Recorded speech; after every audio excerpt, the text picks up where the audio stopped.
What a glorious morning here in the Pacific Northwest, where I am. The birds are flittering about, eating the seed. The little rabbits. I'm surrounded by thousands of acres. I love it here. And I thank God for the blessings I do have. I'd like to share something with you. The story of the widow's mite. She gave her last coin. She gave all she had. And to God, that was more, much more than all the money the Pharisees would clink down into the box. They made sure people could hear their coins drop. And the widow with the one mite was quietly put that money into the offering plate. She didn't want anybody to know. She was giving from her heart, and the Lord blessed her immensely because of that. He found that money that she gave more of a blessing than all the money those Pharisees gave. When I was 13 and 14, my mother went to nurses training. She went to Sacramento College.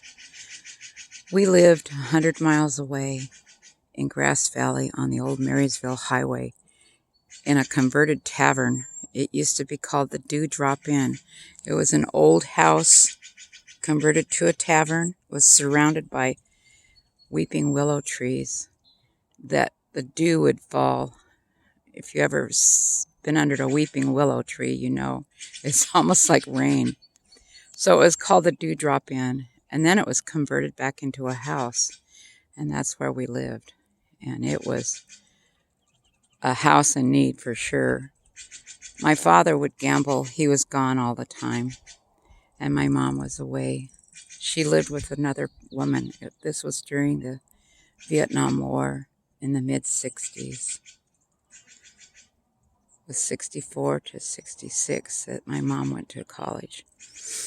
We had no phone, no radio, no TV, and half the time we didn't have any propane for cooking or electricity, and food. My sisters were living with another family. My sisters are 7 and 9 years younger than I am. I do have a little brother that's 21 years younger than I am. He's a few years younger than my own son. But anyway, I was left alone to fend for myself on that property. And my mom would come home on weekends. She would have to study, and she would work one night in the ER so she could have enough money for books.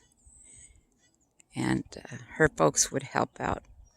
Her folks were wealthy, but they knew my father was a scam artist and refused to work, and he gambled. He'd leave me alone for days at a time. And my mom had returned home that weekend, and we were at church, and it was Ted Venden, the pastor. His son, Morris Venden, is a well-known pastor. He's known throughout the world in the Adventist church. And his son, Lee Venden, awesome minister. But I was baptized by Ted Venden, so I'm proud of that. But Pastor Venden was giving a talk about giving and how God has instructed us to return tithe and offering. Not pay tithe and offering. Return to Him, because this money belongs to Him, not to us. And we're instructed to return tithes and offerings and to be giving to others. You know, a lot of people are out of work, financially ruined. You may have a family, or you yourself don't even have enough money to buy milk or bread or things to feed your family. Your electricity is about to be shut off. And I pray that others, no matter how poor they are or how bleak their situation seems, Share what you have now. Tomorrow's not assured. We don't know what's going to happen tomorrow. And I urge you to help others. Reach out to another person. Give to them. Buy them some bread and some milk to feed their children. Peanut butter, jam, peanut butter and honey, butter, loaf of bread, and a gallon of milk. It's not going to hurt you to share. In fact, God will bless you for it.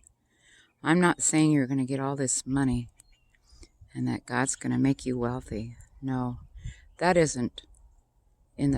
not biblical.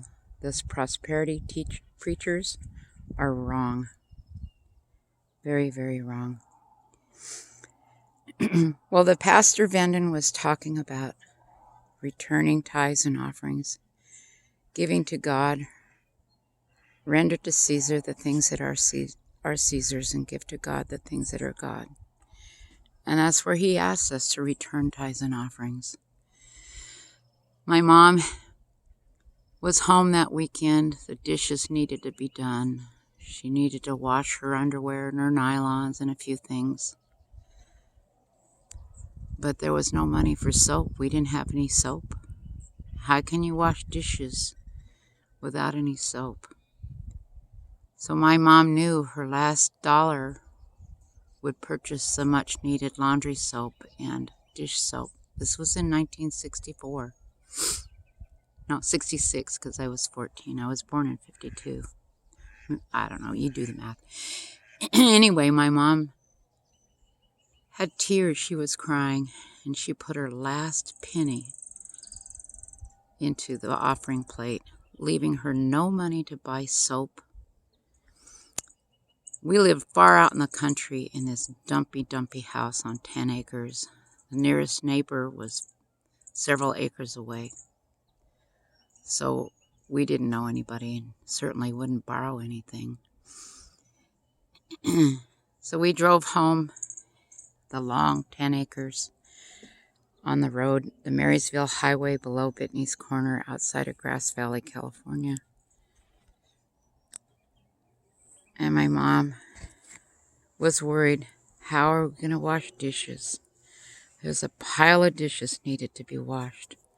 And she needed to work Saturday night. Now we go to church on Sabbath on Saturday. We're Seventh-day Adventists. We keep the same Sabbath that Jesus kept after he rose from the grave. For the 40 days that he was on earth, he kept Sabbath, Saturday, the seventh day. But anyway, we were driving up to our home out in the country. Never had a salesman come door to door. Never. Number one, because our house was an absolute dump. Number two, we were far out in the country, and what salesman in their right mind would go door to door when the houses are, a block apart? There's something hanging on our door. I think a white bag, if I'm recalling right.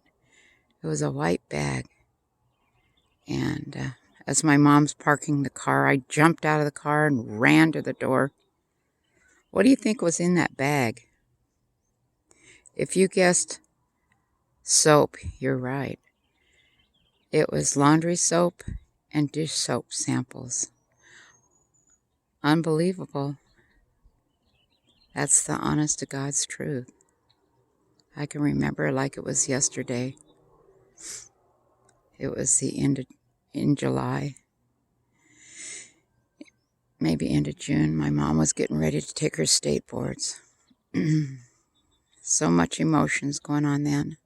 I like to believe that when my mom was dropping her last penny into the offering plate, moved by the Spirit, being instructed to return tithes and offerings, no matter how bleak things look, I like to believe that my mom was dropping those coins into the offering plate.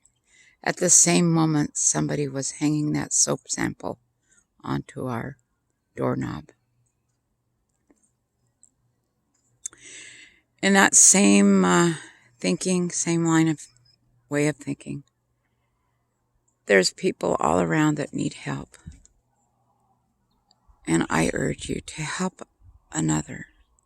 Give what you can, even though you don't have much. Share what you have. You can buy a gallon of milk, a loaf of bread, some peanut butter to share with a family in need. If you can, help pay their rent, help pay their electricity. Do something. Do something to help another. And I promise you, God will bless you. Not with wealth, and no, with blessings. And who knows? Maybe you won't get that flat tire that was gonna happen. But God blessed you He saw that you gave, and He prevented something bad from happening. I'm not saying that this is insurance to gain a blessing or prevent bad things. I'm just saying you will receive a blessing in some way by giving and helping to others. And may God bless you on this Easter Sunday. Beautiful day. God bless you.